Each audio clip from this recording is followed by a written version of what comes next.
ہمارے ہاں رواج ہے کہ کوئی شخص حج سے واپس آتا ہے تو اس کے رشتہ دار جب اسے مبارکباد دینے جاتے ہیں تو اپنے ساتھ دمبا لے جاتے ہیں۔ کیا بات ہے صاحب، پشاور سے سوال ہے۔ اور کسی گھر میں کسی کا انتقال ہو جائے تو جب فاتحہ کے لیے آتے ہیں تو اپنے ساتھ بھی دمبا لے آتے ہیں۔ نیت دونوں صورتوں میں صرف یہ ہے کہ ایک رواج ہے جو چل پڑا ہے، اور نہ لے جائیں تو لوگ آڑ دلائیں گے۔ اس دمبے کا گوشت کھانا کیسا ہے؟ وہ دمبا تحفے کے طور پہ لاتے ہیں، وہ دمبا اپنے تعلق کے اظہار کے لیے لاتے ہیں، اس سے اس کے گوشت میں کوئی حرج نہیں۔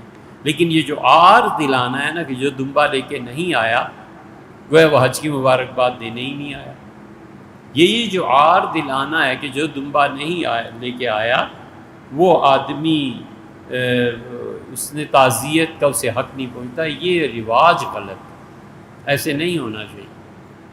کوئی اپنی محبت تعلق سے لے آئے تو اس کو گوشت بھی حرام